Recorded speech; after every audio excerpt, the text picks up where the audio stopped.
Hi, guys. In the early years of the show, the tone was a lot different, and then it changed dramatically.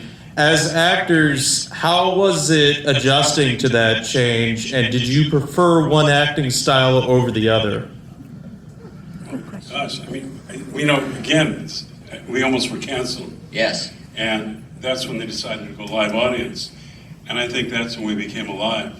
I think that's when the show really took off, and from a performance standpoint, and it was part of the strategy of going in front of a live audience was also to take advantage of this phenomenon that was occurring in that first season and a half, which was Fonzie was emerging as this, this like great pop culture figure. And this was going to be a chance for them to feel the audience responding to Henry's charisma and what he had created with the Fonz, and it really, really worked. So it was a different tone. And as I said, it was I was more comfortable personally with the single camera. It was more like the Andy Griffith Show had been done. But I was so grateful as I began to understand the excitement of the live audience, and of course the show climbed into the top 10, and I think in our next season it became the #1 show. I also think it was a better show because we had a week to rehearse. And the we writing. could keep rewriting, so it was a way to really perfect the show. Now for Donnie, who'd done a lot of theater, and Tom, who'd done a lot of theater, I think you guys were kind of excited about it in a way. Yeah, and Henry had done a lot of theater too, and yeah, we were excited. The thing was, I think the reason that Gary, and I think Jerry was part of it, because I remember Jerry thinking we had a perfect cast to do this kind of a show.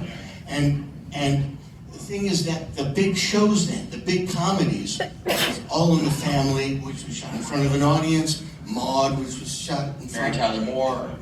Tyler Moore, Good Times, which was against us. So they said, it seemed like we had to convert to that to compete with that style. So I was excited because doing live theater is different. It's exhilarating and it's very exciting. So and Jerry had directed that style in his first year directing the Dick Van Dyke Show. He won the Emmy as Best Comedy Director. So we had a perfect team to do it. And I always say, because Henry said this earlier, he said, we worked hard. Yes, we had fun. We had a great time. And we goofed around at times. But all the cast were really talented people working very hard to make something look easy. And that's why because we respected each other professionally, and we did take it seriously, but we were able to balance it because we got along so well. But in the 3-camera format, it did sort of blossom. Well, that is all the time we have. I know it breaks my heart. The great